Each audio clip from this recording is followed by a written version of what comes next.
How to get rich if you're an idiot. Listen, I'm an idiot a lot of the time. I'm Jamie Laing, and I'm on HelpBnk.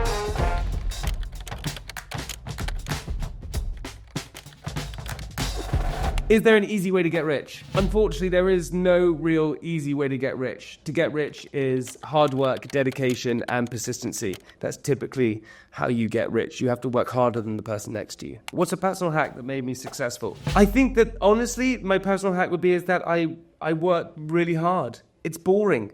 I'm really sorry to say it's really boring. I work harder than most people I know.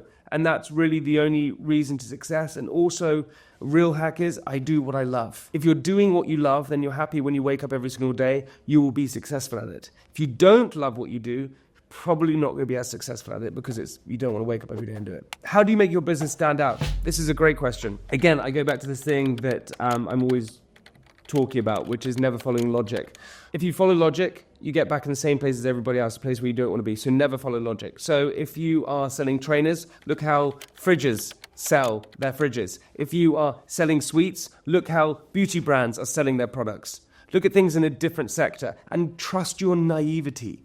Naivety is your biggest weapon. What are the first steps to make an idea real? I would say test it.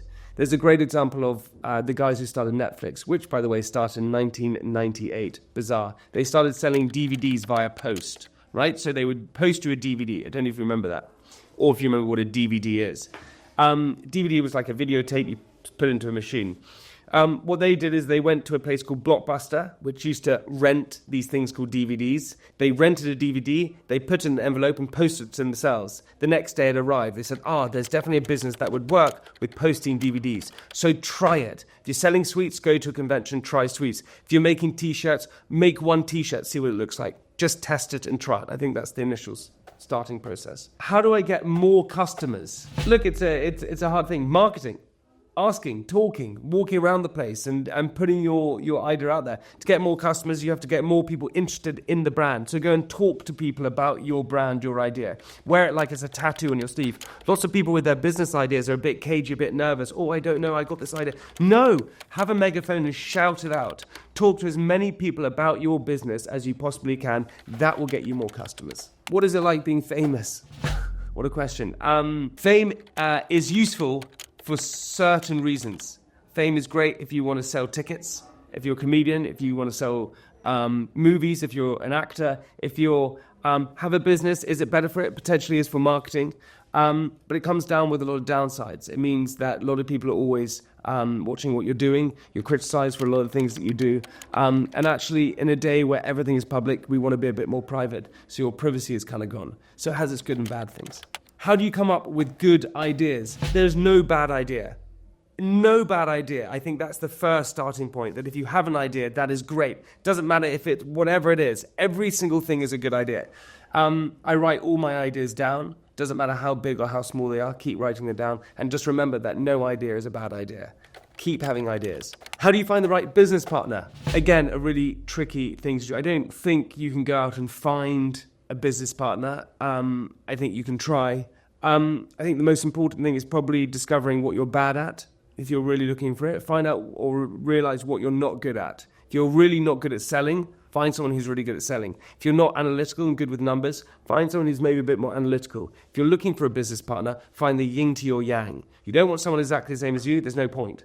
Go and find someone who's a little bit different to you, because then you connect in a beautiful way.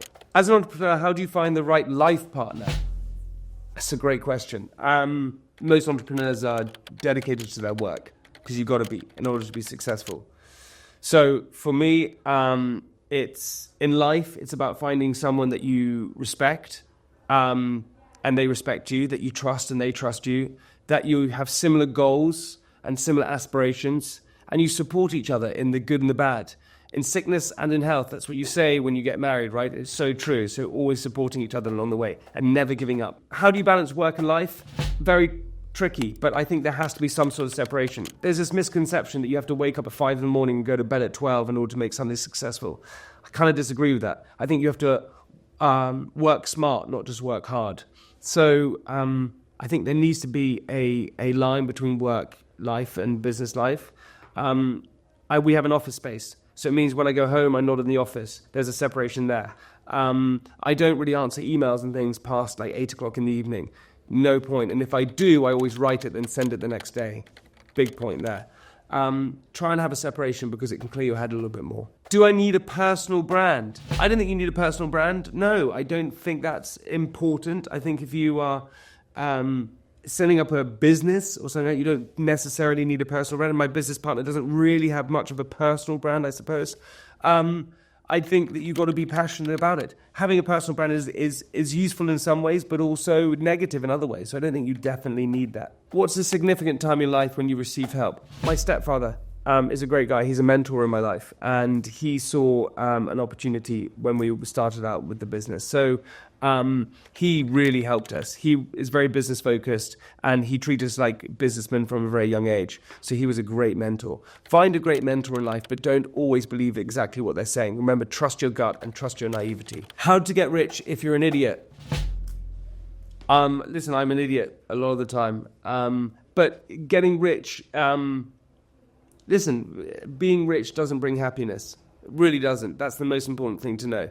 Being wealthy brings freedom. It brings the ability to go and pay your mortgage or your rent or pay your electricity bills, which brings you some time. And time is amazing to have in life. But if you want to get rich, you probably won't be as happy. So I would focus more on being happy and being content. That is the most important thing. And then being rich in life will follow.